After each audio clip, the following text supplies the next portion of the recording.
Tu falou que assim, ó, cria-se uma demarcação ali no teu cérebro e por isso que o seu cérebro acaba ou desviando ou às vezes caminhando por aquela Isso, demarcação. exato. Como é que tu identifica essa demarcação? É através de uma conversa com ele, uma anamnésia e aí depois, como é que tu retira isso, essa Isso. demarcação?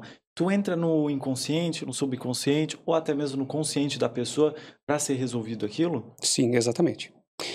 Essa demarcação, ela fica criada como se fosse uma imagem. Tu sabia que nós gravamos tudo por imagem? Olha, sim, sim, Exato. Quer ver, ó, pensa numa árvore, tá. pensa num carro, pensa no microfone, num copo d'água. O que vem na tua mente? Alguma palavra ou alguma imagem? A imagem. Todos imagem. Então, fica gravado na mente aquela imagem do pai ou a mãe, enfim, né?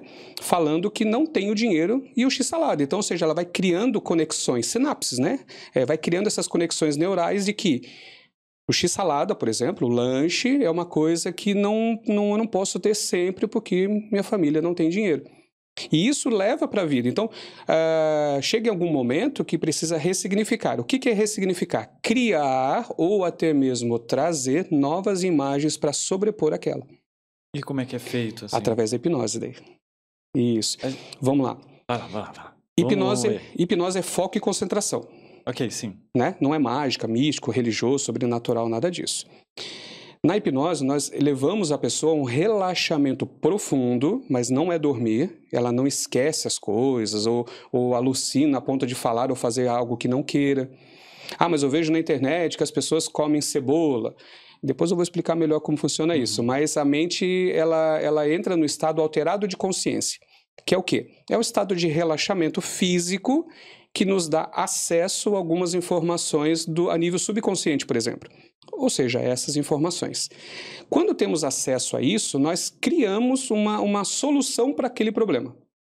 Exemplo, a criança, quando não pôde comer o x-salada ali, porque o pai não tinha dinheiro, criou naquele ponto ali aquela situação, certo? Como ressignificar? Tu já comeu lanche depois disso? Já, várias vezes, né? Exatamente. Tu conseguiu pagar? Hoje, tu ganha menos ou mais que seus pais? E assim por diante. Então, ou seja, a gente vai analisando as situações no momento e as atuais. E vai fazendo a mente entender que, peraí, hoje é diferente realmente. Hoje eu não dependo do meu pai, hoje eu consigo fazer. Sabe aquela coisa de se sentir mais confiante, mais seguro? Ou seja, resolvi aquele problema que existia. Porque agora a minha mente desfoca daquela situação e começa a focar na atual, que é a nova realidade. Basicamente isso. E isso demanda muito tempo, ou tu consegue fazer isso só em uma terapia? Para ter uma ideia, um tratamento hoje, ele leva em torno de 4 sessões, 4 a 6 sessões, que seria uma sessão por semana de 1 hora cada. Ah, mas é rápido, né? Rapidíssimo.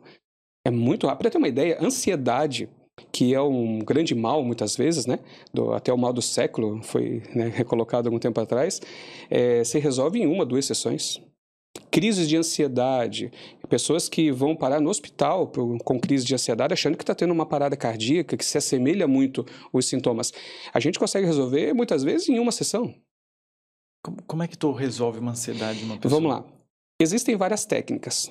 Tudo depende do nível de suscetibilidade do paciente ou de resistência. Exemplo, uma pessoa mais suscetível que aceita com tranquilidade as sugestões. É rápido. Aí é uma técnica.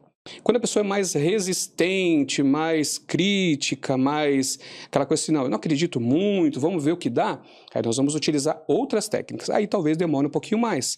É como se fosse comer sopa quente, né? Pelas beiradas, não somos objetivos. Exemplo, numa pessoa suscetível, eu vou criar uma sugestão onde ela vai criar uma alavanca num painel de controle da mente. Lembra que eu falei que a mente precisa de imagens para acessar áreas do cérebro? E nessa alavanca, nós vamos diminuindo gradualmente aquela ansiedade, criando pontos positivos a cada número até chegar no saudável. Sim. Só isso? Só isso.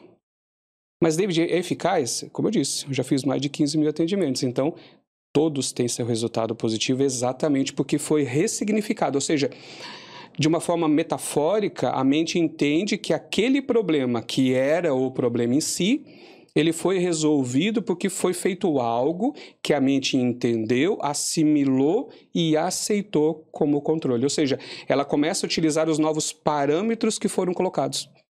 Entende? A alavanca estava lá no 10, era terrível, sintomas, traumas, gatilhos. 9 vai melhorando e cada número a gente vai criando pontos positivos. É claro que eu já fiz uma anamnese, já conheço o problema, já sei da situação. Não é só pegar uma alavanca e mexer, né? Cada ponto, por exemplo, está no 10, vamos passar para o 9, ali eu vou abordar um dos assuntos coletados naquela avaliação, naquela anamnese. Né? Então, nesse ponto é significado isso, aquilo, no 8, isso, aquilo, e assim por diante até chegar onde a gente quer. Mas, assim, ó, a gente vive num mundo ansioso. Sim. Se eu estou ansioso por alguma causa, muito provavelmente eu vou ficar ansioso depois por outra coisa. Exatamente, por isso... Vai diminuir? Claro que sim, porque ansiedade, ela é, como eu falei, a gente não trabalha a situação direcionada. A cada ponto a gente trabalha algumas coisas que existem, mas existem outros que a mente não lembra, que a pessoa não vai lembrar, existem coisas que vão acontecer. Então, como eu falei, a gente mostra parâmetros novos. Entende? É como se fosse a alavanca. Vamos lá. Estava lá no 10, então a mente utiliza esse parâmetro, esse nível emocional. Quando a gente calibra isso e leva lá no 1, por exemplo, a mente começa a utilizar esses novos parâmetros para tudo, para aquilo que já aconteceu e para as coisas que vão acontecer ainda. Então, ou seja, a mente entendendo que o nível saudável e necessário para aquele momento é 1. Legal. Interessante, né? Até porque, assim, ó, ninguém nasce ansioso, certo? Sim. As situações vão fazendo com que isso aumente. E cada nível que aumenta, a tua mente entende aquilo como normal. Sim. Aquilo é o meu normal. A pessoa está no 10 lá, traumas, gatilhos, crise de ansiedade, respiração ruim, sono ruim, alimentação, tudo. Mas ela vê como isso como uma coisa natural, ela vê como uma coisa normal, porque é o que precisou ao longo da vida. Quando a gente mostra que aquilo não é mais necessário e pode-se utilizar de novo os parâmetros iniciais ou normais, a mente vai utilizar aquilo daquele momento para frente, em todas as situações. Então, assim, aquela pessoa que te irritava, não irrita mais. O trânsito, que era um problema, te deixava estressado, já não é tanto. Tu começa a ter uma visão diferente de mundo. Por quê? Não tem mais aquele nível emocional te potencializando, vamos chamar assim, né? Ou até mesmo te sabotando. Entendi.